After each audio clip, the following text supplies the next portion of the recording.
police are called to investigate a domestic disturbance. The neighbors report hearing a man shouting, "I'm going to kill you," for the past 30 minutes, followed by occasional screaming. The house was only recently occupied by its new owner, a middle-aged lord. The police were greeted at the door by a man holding a broomstick. When asked what the disturbance was about, he admitted to being extremely afraid of spiders and had come across one as he was unpacking.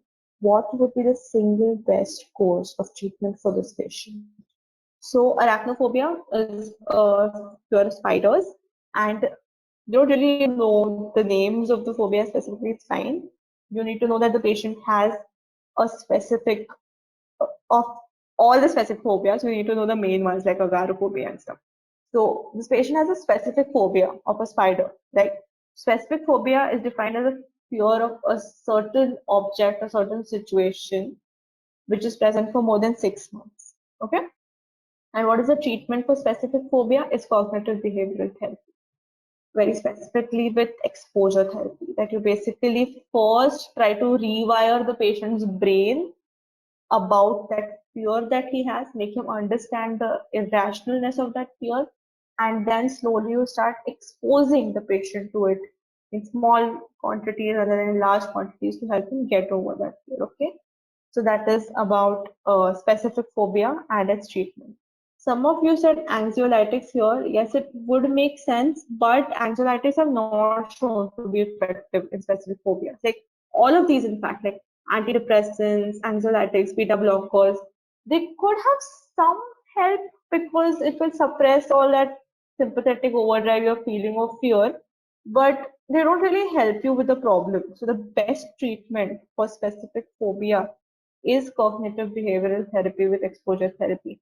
And if the patient, if a doctor is absolutely not available, therapist is not available, then a short course of benzodiazepines can be given. Okay, just remember these two: CBT and benzos for specific phobia. Even let's say for a question in which somebody is very scared of riding in an elevator, and then they ask you what treatment are you going to give. You're going to first go for CBT or exposure therapy. If it is absolutely not available, or if the patient is like, no, you have to give me medications, then you could try like a short course of BCPs. That's benzodiazepine. Okay. Do we give medicines for panic attacks, or are they self-limiting? So for panic attacks, you can give benzodiazepines. Okay. They can be self-limiting, but you can give benzodiazepines for them to get relieved fast because they're very distressing for the patient. And the long-term treatment for panic attacks is also CBT and SSRIs. Okay, but in the acute situation, you can give benzodiazepine. So the amygdala is responsible for initiating our fear responses. It modulates the It modulates the neurohumoral reaction via the hypothalamic pituitary adrenal axis. The prefrontal cortex inhibits the amygdala when it is not needed, and the hippocampus is kind of a mediator between them. So what they're saying is that fear has happened because of some rewiring in our brain, because probably maybe as a kid he was bitten by a spider, or maybe saw a scary movie about big spiders or something like that. And then the brain got rewired in that way that the prefrontal cortex stopped inhibiting the amygdala's fear response. Okay, and then they have also given a little caveat that the hippocampus is a mediator because memory helps you in taming the amygdala in certain situations. Like they've said that if a wooden stick is seen from the corner of the eye, the amygdala might think that it's a snake.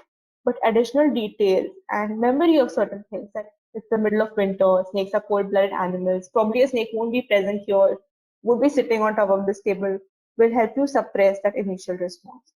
There's like a nice fun detail they've given about why this whole specific phobia response can happen.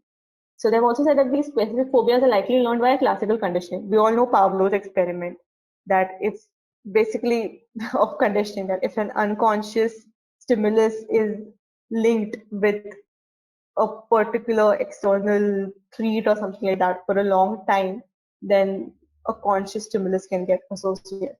So that kind of classical conditioning can also happen. A specific phobia is an anxiety disorder and is most likely learned through classical conditioning. Patients can be efficiently treated with CPT. Okay, and benzos are avoided, only used if the patient has absolutely denied seeing a therapist or something like that. Okay, and for very short courses of time. Thanks for watching. Please give a thumbs up and subscribe for more.